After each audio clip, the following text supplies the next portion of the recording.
សួស្តីអ្នកទាំងអស់គ្នាសូមស្វាគមន៍មកកាន់ Channel Son Mali ដែលជា Channel សម្រាយរឿងហើយថ្ងៃផងដែរយើងចូលទៅកាន់សាច់រឿងរបស់យើងបន្តគឺសាច់រឿង Premol វគ្គទី10ដែលជាវគ្គបញ្ចប់ផងដែរហើយវគ្គទី10នេះគឺជាវគ្គមួយដែលកំសត់ដែលយើងត្រូវបាត់បង់ស្ពាទៀតផងអ្នកទាំងអស់គ្នាសុទ្ធតែបានដឹងហើយថាស្ពាជាតួអង្គមួយដែលល្អអង្គអាចក្លាហានមុខមុតហ៊ានតតាំងគ្រប់ឧបសគ្គមិនខ្លាចនោះទេគាត់តែងតែការពារមនុស្សឬក៏សត្វដែលគាត់ស្រឡាញ់គាត់ហ៊ានសំបីតែលះបង់ជីវិតដើម្បីតែមនុស្សដែលខ្លួនស្រឡាញ់ឬក៏សមាជិកដែលខ្លួនត្រូវការមិនចង់ឲ្យបាត់បង់ហើយមុននឹងចូលដល់សាច់រឿងរបស់យើងខ្ញុំសូមពឹងបងប្អូនម្នាក់មួយផងដែរសូមបងប្អូនជួយចុច like subscribe និងដាក់សញ្ញាកណ្ដឹងជូនខ្ញុំម្នាក់មួយផងដើម្បីជួយជាកម្លាំងចិត្តដល់ខ្ញុំបាទសូមអរគុណទុកជាមុន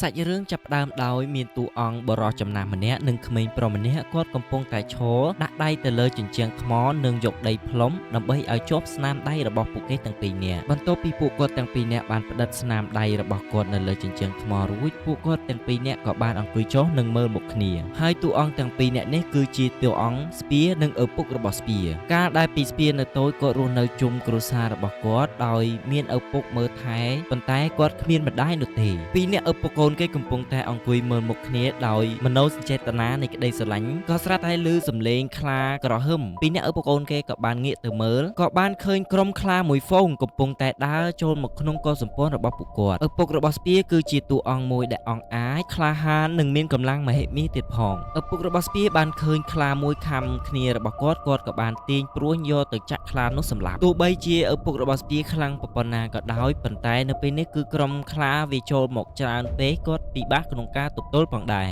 ហើយនៅក្នុងកុលសម្ព័ន្ធរបស់គាត់គឺមានមនុស្សចាស់ជាច្រើនដែលមិនអាចមានកម្លាំងទៅទប់ទល់ជាមួយខ្លាបាននោះទេគឺនៅសល់តែគាត់និងកូនប្រុសគាត់តែប៉ុណ្ណោះដែលមានកម្លាំងអាចទប់ទល់ជាមួយខ្លាបានឪពុករបស់ស្ពាបានពលីជីវិតរបស់គាត់ទៅប្រយុទ្ធជាមួយក្រុមខ្លាទាំងនោះហើយគាត់បានសម្លាប់ក្រុមខ្លាជាច្រើនផងដែរ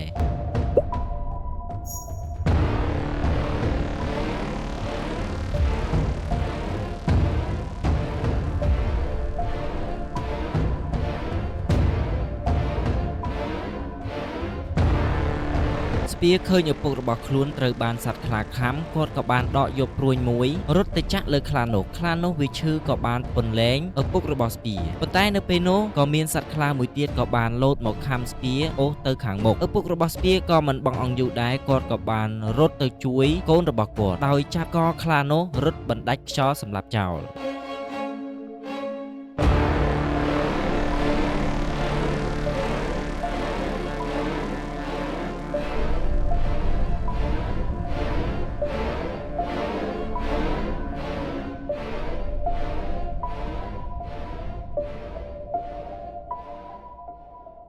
បន្ទាប់មកទៀតឪពុករបស់ស្ពាត្រូវតទល់ជាមួយខ្លាពីរក្បាលដោយគាត់តែម្នាក់ឯងគាត់បានសម្លាប់សត្វខ្លាមួយក្បាលចោលប៉ុន្តែនៅសល់មួយទៀតបានលោតមកខំគាត់ដោយវាខំបណ្ដាច់ដៃរបស់គាត់មួយចំហៀងចំណែកឯស្ពាឃើញដុំថ្មមួយគាត់ក៏បានរើសយកដុំថ្មនោះលោតទៅវាយសត្វខ្លាមួយបំបីក្បាលចោលហើយនៅពេលនេះឪពុករបស់ស្ពាត្រូវបានក្រុមខ្លាពី3ក្បាលបានលោតទៅកន្ទ្រឹបគាត់និងខំគាត់ស៊ីទាំងរស់តែម្ដងស្ពាដឹងថាឪពុករបស់គាត់ត្រូវបាត់បង់ជីវិតគាត់ក៏បានស្រែកយំយ៉ាងខ្លាំងរួចគាត់ក៏បានទាញយកព្រួយមួយលោតទៅចាក់សត្វខ្លាទាំងនោះនៅពេលនេះស្ពាបានដាក់ជីវិតហើយជាមួយពួកខ្លាទាំងនេះដោយខឹងថាខ្លាទាំងនេះបានសម្លាប់ឪពុករបស់គាត់ក្រុមខ្លាទាំងអស់ត្រូវបានឪពុកស្ពានិងស្ពាសម្លាប់បានមួយចំនួនហើយនៅពេលនេះស្ពាត្រូវតទល់ជាមួយសត្វខ្លាចំនួន2ក្បាលប៉ុន្តែសត្វខ្លាទាំងពីរនេះត្រូវបានស្ពាសម្លាប់ចោលផងដែរដោយកំហឹងរបស់ស្ពាបន្ទាប់ពីស្ពាបានសម្លាប់ក្រុមខ្លាទាំងនោះអស់ចាស់ដែលរស់នៅក្នុងក្រុមកុលសម្ព័ន្ធរបស់ស្ពាបានចេញមកហើយដើរទៅរើខ្សែកឪពុករបស់ស្ពា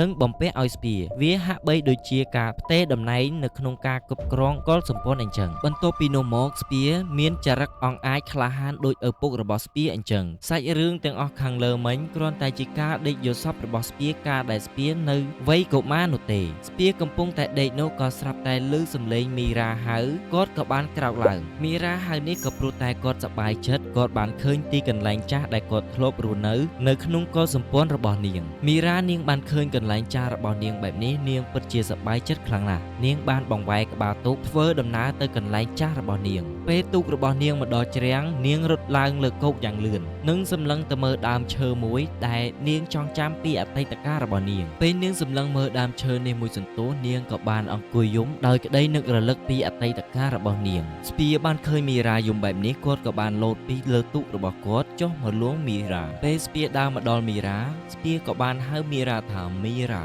ពេលនោះមីរ៉ាបានងាកទៅរកស្ពារួចមីរ៉ាក៏ចាប់ផ្ដើមស្រមៃពីអតីតកាលរបស់នាងកាលពីមុនមីរ៉ាមានទំនាក់ទំនងជាមួយបុរសម្នាក់ដែលរស់នៅក្នុងកុលសម្ព័ន្ធរបស់នាងដូចគ្នាដែរហើយនៅក្រោមដើមឈើនេះហើយដែលពួកគេទាំងពីរនាក់តែងតែមកសារសងគ្នាជារៀងរាល់ថ្ងៃនៅថ្ងៃមួយមីរ៉ានិងមនុស្សជាទីស្រឡាញ់របស់នាងកំពុងតែសារសងនិងលេងដេញចាប់គ្នានៅក្រោមដើមឈើនេះពេលនោះនាងក៏បានសម្លឹងទៅឃើញឪពុកម្ដាយរបស់នាងត្រូវបានក្រុមនៃខ្យាដំរីចាប់ខ្លួននៅពេលនោះឪពុករបស់មីរ៉ាក៏ត្រូវបានក្រុមនៃខ្យាដំរីសម្លាប់ផងដែរចំណែកអាម៉ារ៉ាដែលជាម្ដាយរបស់នាងក៏ត្រូវបានក្រុមនៃខ្យាដំរីចោលពូថៅចំនាងផងដែរប៉ុន្តែមិនអាចស្លាប់នោះទេក៏ដោយសារតែអ្នកភូមិបានឃើញនាងរងរបួសនិងជួយសង្គ្រោះបានទាន់ចំណែកឯមីរ៉ាក៏ត្រូវបានស្វាមីរបស់នាងទាញដៃនាំគ្នារត់គេចប៉ុន្តែនៅពេលនោះក្រុមខ្យាដំរីម្នាក់បានស្ទាក់មុខពួកគេទាំងពីរនាក់បាត់ទៅហើយស្វាមីរបស់មីរ៉ាក៏បានដាល់បរិសម្នាក់នេះមួយដៃប៉ុន្តែត្រូវបានក្រុមនៃកុលសម្ព័ន្ធមួយនេះកាប់ស្វាមីរបស់មីរ៉ាធ្វើឲ្យស្លាប់ទៅចំណែកឯមីរ៉ាវិញគេក៏បាននាំនាងទៅធ្វើជាទាសករនៅក្រុមខ្យាដំរីចំណែកក្បាលរបស់នាងស្នាមរហូតដល់សប្តាហ៍ថ្ងៃក៏ព្រោះដោយសារតែគេដុតដែកក្តៅមួយយកទៅដាក់នៅលើក្បាលរបស់នាងការធ្វើបែបនេះគឺងាយស្រួលក្នុងការតាមរកទាសករពេលក្រោយដែលពួកគេរត់គេចបន្ទាប់ពីនាងស្រមៃចប់នាងក៏បានយំម្ដងទៀតហើយពួកគេក៏បានចេញដំណើរទៅបន្តទៀតទៅរកកន្លែងសម្រាកនៅក្នុងពេលយប់នេះ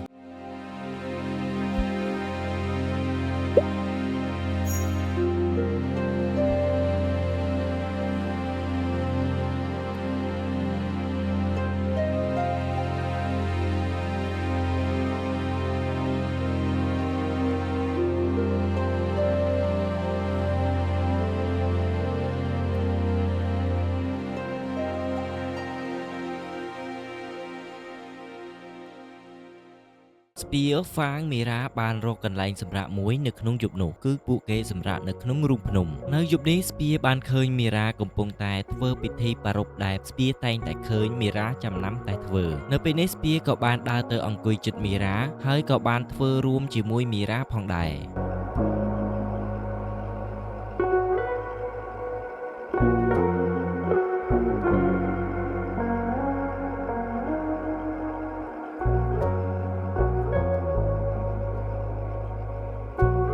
បន្ទាប់ពីពួកគេបានធ្វើពិធីមួយនេះចប់ពួកគេក៏បានដើរទៅសម្រាកវិញទៅនៅពេលមេឃជិតភ្លឺហ្វាងមានអារម្មណ៍ថាគាត់ឃ្លានគាត់ក៏បានលើកកូនរបស់គាត់ផ្ញើទៅនឹងស្ពារួចគាត់ក៏បានចេញដំណើរទៅរកចំណីដោយខ្លួនឯង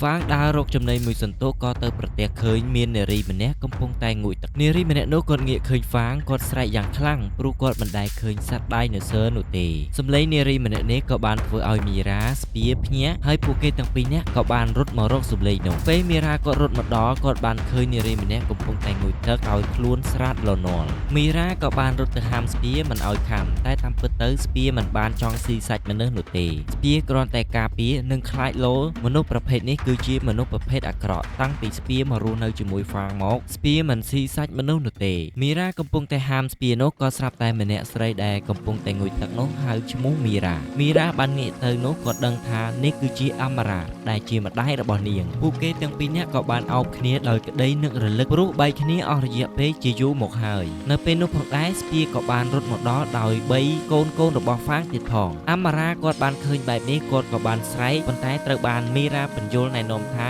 ពួកគេជាមនុស្សល្អនិងសត្វស្លូតនោះទេបន្ទាប់មកអាម៉ារ៉ាក៏ចាប់ផ្ដើមស្លៀកពាក់រួចក៏នាំមីរ៉ាស្ពានិងហ្វាងទៅកន្លែងកុលសម្ព័ន្ធរបស់ពួកគាត់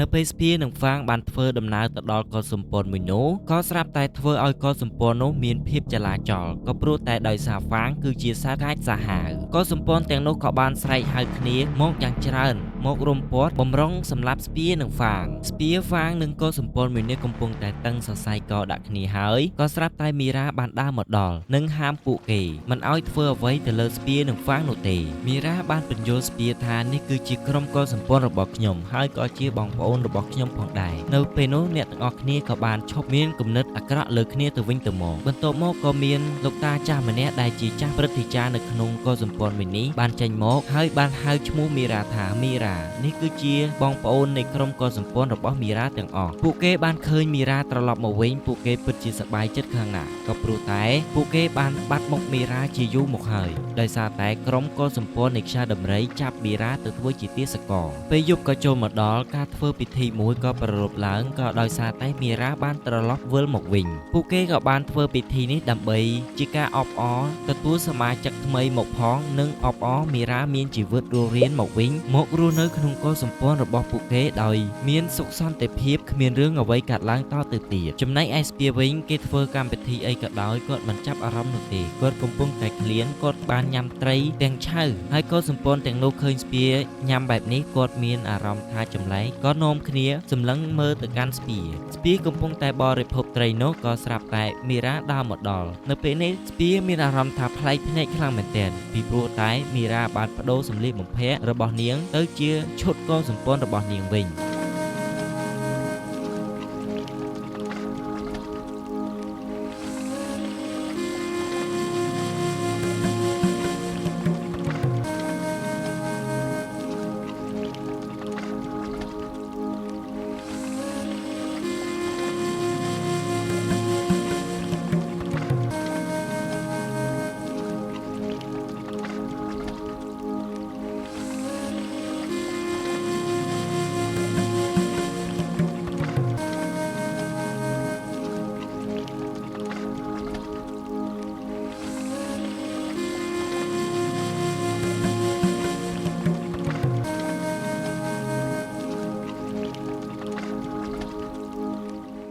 ស្ពាយកំពុងតែអង្គុយមើលការប្រារព្ធពិធីសុកគាត់ក៏បានងាកទៅមើលហ្វាងរួចគាត់ក៏បានដើរទៅរកហ្វាងនិងដេកជាមួយហ្វាងបាត់ទៅស្ពាយមិនទាន់បានដេកលក់បានប៉ុន្មានផងក៏ស្រាប់តែមីរ៉ាហៅស្ពាយឲ្យទៅដេកនៅក្នុងបន្ទប់ដែលក្រុមកុលសម្ព័ន្ធរបស់ពួកនាងបានរៀបចំឲ្យស្ពាយសម្រាប់សម្រាកនៅយប់នេះ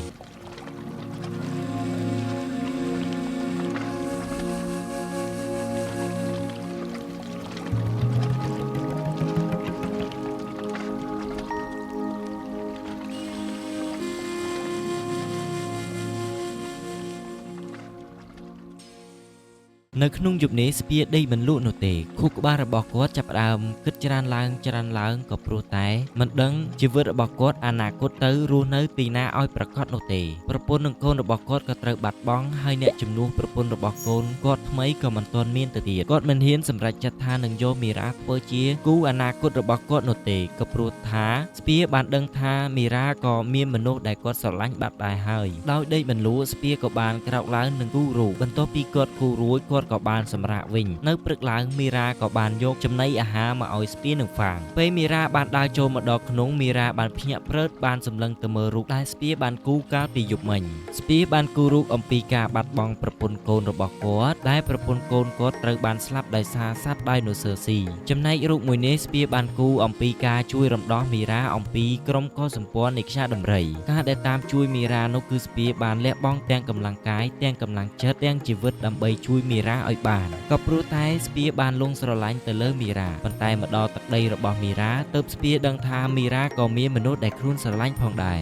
ហើយចូលមកដល់រូបមួយទៀតស្ពាយបានគូរូបអំពីកុលសម្ព័ន្ធរបស់មីរ៉ានិងការរស់នៅជួបជុំមីរ៉ាស្ពាយបានគូរូបរបស់ហ្វាងរស់នៅជាមួយកូនរបស់គាត់និយាយជារួមស្ពាយបានគូរូបរបស់មីរ៉ាហ្វាងនិងកូនរបស់ហ្វាងនិងកុលសម្ព័ន្ធរបស់មីរ៉ាដាក់នៅមួយដុំដោយមើលទៅហាក់បីដូចជាស្ពាយដឹងថាការរស់នៅជួបជុំរបស់មីរ៉ាហ្វា ងប្រកាសជារស់នៅបានជុំគ្នាចំណែកឯហ្វាងគាត់បានគូរូបរបស់គាត់ដាក់នៅម្នាក់ឯងត្រង់កន្លែងនេះស្ពាហាក់បីដូចជាដឹងខ្សែជីវិតរបស់គាត់ថាបញ្ចប់នៅថ្ងៃណាបន្ទាប់ពីមីរ៉ាមើលរូបគំនូរនោះចប់គាត់ក៏បានងាកទៅមើលមុខស្ពាហាក់បីដូចជាមិនស្រស់បោះសោះតាំងពីយប់មិញបន្ទាប់ពីស្ពាបានបរិភោគចំណីអាហារដែលមីរ៉ាបានយកឲ្យរួចគាត់ក៏បានដើរមកអង្គុយនៅលើដុំថ្មមួយយ៉ាងខ្ពស់ដើម្បីរំសាយអារម្មណ៍ហ្វាងបានចេញមកដើររកស្ពាប៉ុន្តែមិនឃើញស្ពាបែរជាឃើញអ្នករស់នៅក្នុងកុលសម្ព័ន្ធមួយនេះម្នាក់ស្រីនោះក៏បានស្រែកក៏ដោយសារតែខ្លាចហ្វាងស្ពាបានសម្លឹងមើលទៅពីលើគាត់បានអស់សំណើចនឹងអ្នករស់នៅក្នុងកុលសម្ព័ន្ធមួយនេះបន្ទាប់មកគាត់បានងាកមកវិញដោយអង្គុយបែបភ្នែកទឹកមុខរបស់គាត់ឡើងស្រពោនស្ពាអង្គុយមួយសន្ទុះក៏ស្រាប់តែឮសំឡេងអ្នករស់នៅក្នុងកុលសម្ព័ន្ធមួយនេះស្រែកអ៊ូអរឆោឡោក៏ព្រោះតែឃើញភ្លើងឆេះព្រៃតែតាមពិតទៅមិនមែនជាភ្លើងធម្មតានោះទេនេះគឺជាលោកវីឃីងដែលមកតាមរកស្ពានិងសម្លាប់ស្ពាដើម្បីសងសឹកឲ្យក្រុមគ្រួសាររបស់គាត់ស្ពាហ្វាងនិងក្រុមកុលសម្ព័ន្ធមួយនេះក៏ចាប់ផ្ដើមចេញទៅប្រយុទ្ធជាមួយស្ដេចបិសាចភ្លើងមួយនេះប៉ុន្តែក្រុមកុលសម្ព័ន្ធមួយនេះមិនមានអំណាចក្នុងការប្រយុទ្ធជាមួយបិសាចភ្លើងមួយនេះនោះទេស្ពាបានរត់មកតែពីរនាក់ហ្វាងតែប៉ុណ្ណោះពេលរត់មកដល់ស្ពាបានឃើញស្ដេចភ្លើងមួយយ៉ាងធំ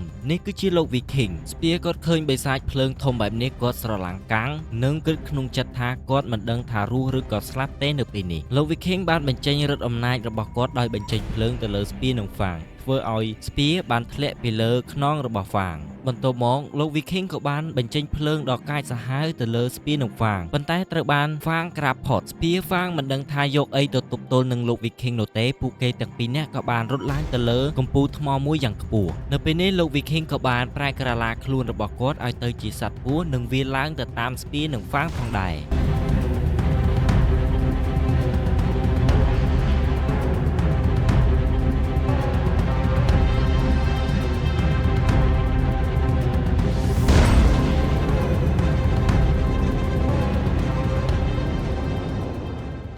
ពេលស្ពានិងហ្វាងរត់ដល់លើកំពូលថ្មមួយនេះស្ពានិងហ្វាងបន្តរត់ទៅទៀតប៉ុន្តែនៅពេលនេះគឺអស់ផ្លូវរត់ទៅហើយលោកវីឃីងក៏បានមកដល់ខាងលើផងដែរនៅពេលនេះស្ពានិងហ្វាងអស់ផ្លូវរត់ទៅហើយពួកគេទាំងពីរនាក់មានតែសម្រេចចិត្តតតាំងជាមួយបិសាចភ្លើងមួយនេះតែម្ដងស្ពាបានយកដុំថ្មគប់ទៅលើបិសាចភ្លើងមួយនេះប៉ុន្តែមិនអាចធ្វើអ្វីគាត់បាននោះទេនៅពេលនេះលោកវីឃីងក៏បានប្រើយុទ្ធសាស្ត្ររបស់គាត់ដោយបញ្ចេញភ្លើងទៅលើហ្វាងធ្វើឲ្យឆេះពេញខ្លួនរបស់ហ្វាងប៉ុន្តែបន្តិចបន្តួចនោះទេស្ពាបានសម្លឹងទៅមើលហ្វាងស្ពាខឹងខ្លាំងណាស់គាត់មិនចង់ឲ្យបាត់បង់ជីវិតរបស់ហ្វាងនោះទេព្រោះហ្វាងត្រូវមានកូននៅមើលថែនៅពេលនេះគាត់ក៏បានបញ្ចេញកំហឹងនិងរត់សម្ដៅទៅលើលោកវីឃីងក៏បានប្រើយុទ្ធសាស្ត្ររបស់គាត់ធ្វើឲ្យឆេះពេញខ្លួនរបស់ស្ពាទូភ្លើងឆេះពេញខ្លួនគាត់ប៉ុណ្ណាក៏ដោយគាត់មិនចោះចាញ់នោះទេគាត់បានលោតទៅបំបុកលោកវីឃីងទម្លាក់មកក្រោមទាំងពីរនាក់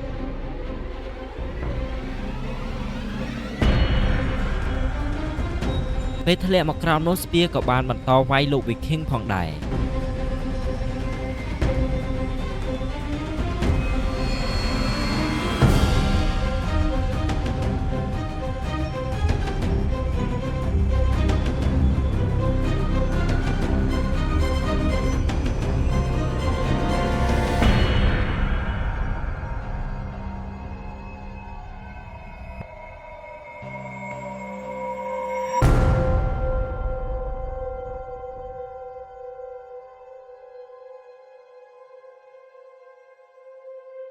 ពេលធ្លាក់មកដល់ក្រោមលោកវីឃីងគឺនៅធម្មតាចំណែកឯស្ពាវិញគឺរាងកាយរបស់គាត់ត្រូវភ្លើងឆេះរលេះរលួយអស់បាត់ទៅហើយពេលនោះមីរ៉ាក៏បានរត់មកដល់និងជួយពន្លត់ភ្លើងនៅលើខ្លួនរបស់ស្ពាចំណែកឯលោកវីឃីងវិញក៏ត្រូវបានស្ដេចនរោបានចាប់យកលោកវីឃីងទៅវិញមីរ៉ាក៏បានស្រែកហៅក្រុមកុលសម្ព័ន្ធរបស់គាត់ឲ្យមកជួយស្ពាផងដែរអ្នកភូមិទាំងអស់ក៏បានមកអង្គុយកាន់តុក៏ព្រោះតែអាណិតដល់ស្ពាដែលហ៊ានលះបង់ជីវិតដើម្បីពួកគេទាំងអស់គ្នាចំណែកឯនៅខាងក្នុងគឺមានស្ពានិងចាស់ព្រឹទ្ធាចារ្យមួយដែលអាចមើលជំងឺបានប៉ុន្តែគាត់មិនមានសង្ឃឹមក្នុងការមើលរបួសរបស់ស្ពាបែបនេះនោះទេចាស់ព្រឹទ្ធាចារ្យម្នាក់នេះក៏បានយកស្លឹកឈើដើម្បីបិទឲ្យកាត់បន្ថយកម្ដៅនៅលើរាងកាយរបស់ស្ពាចាស់ព្រឹទ្ធាចារ្យម្នាក់នេះក៏ចូលរួមកាន់ទុក្ខផងដែរក៏ព្រោះតែគាត់ដឹងថាស្ពាមិនអាចរស់បន្តទៀតបាននោះទេបន្ទាប់មកចាស់ព្រឹទ្ធាចារ្យម្នាក់នេះក៏គាត់បានដើរចេញមកខាងក្រៅវិញចំណែកឯហ្វាងនិងកូនរបស់ហ្វាងវិញស្រែកយំយ៉ាងខ្លាំងក៏ព្រោះតែខ្លាចបាត់បង់ស្ពាបន្ទាប់មកហ្វាងនិងកូនរបស់ ហ្វាងក៏បានដើរចេញមកក្រៅផងដែរទុកឲ្យមីរ៉ា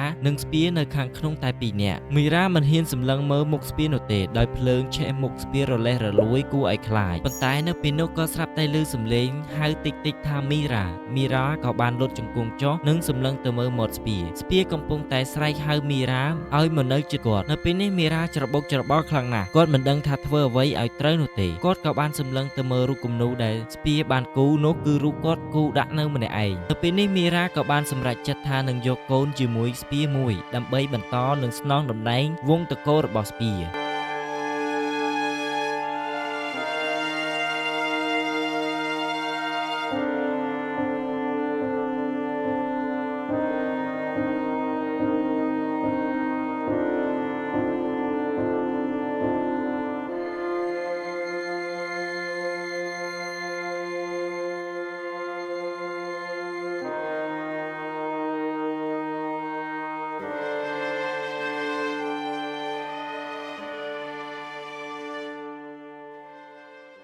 ប៉ុន្មានឆ្នាំកន្លងផុតទៅកូនរបស់ហ្វាងក៏បានធំចំណែកឯកូនរបស់ស្ពាដែលមីរ៉ាបានសម្រេចចិត្តថានឹងយកកូនជាមួយស្ពានោះនៅពេលនេះកូនរបស់ស្ពាក៏បានធំឡើងហើយជាកូនស្រីទៀតផងមើលទៅមុខកូនរបស់ស្ពាទៅគឺអង្អាចក្លាហានមោះមុតដូចស្ពាអញ្ចឹងសក់និងរាងកាយរបស់គេមុខមាត់របស់គេគឺកាត់ទៅរកស្ពាទៀតផងមីរ៉ាបានសម្លឹងទៅមើលកូនរបស់គាត់ហើយគាត់ស្រឡាញ់កូនគាត់ខ្លាំងណាស់ដោយកូនគាត់កាត់ទៅរកស្ពាព្រោះការដែលស្ពានៅរស់មីរ៉ាក៏មានចិត្តស្រឡាញ់ទៅលើស្ពាផងដែរអូខេអ្នកទាំងអស់គ្នាអញ្ចឹងការសម្រាយរឿងប្រែមកវគ្គទី10ដែលជាវគ្គបញ្ចប់នេះគឺបានមកដល់ទីបញ្ចប់ហើយអ្នកទាំងអស់គ្នាហើយអារម្មណ៍អ្នកទាំងអស់គ្នាយ៉ាងម៉េចដែរចំពោះមួយវគ្គនេះគឺកំសត់ខ្លាំងណាស់សម្រាប់ admin វិញគឺមើលដោយស្ដាប់សំឡេងស៊ីនរបស់វាសឹងតែនឹងទឹកភ្នែកទៅហើយប្រសិនបើស្ពានៅរស់វិញមិនដឹងជាស្ពាសប្បាយចិត្តយ៉ាងណាទេអ្នកទាំងអស់គ្នាដោយបានឃើញកូនស្រីរបស់គាត់យ៉ាងស្អាតហើយមោះមុតក្លាហានដូចគាត់អញ្ចឹងប្រសិនបើមាន season 3ខ្ញុំនឹងព្យាយាមសម្រាយរឿងនេះចែកជូនបងប្អូនទៅទៀតប៉ុន្តែរឿងប្រែមកគឺមានតែ2 season នោះទេមិនដឹងថាគេចេញ season ទី3នៅពេលណានោះទេ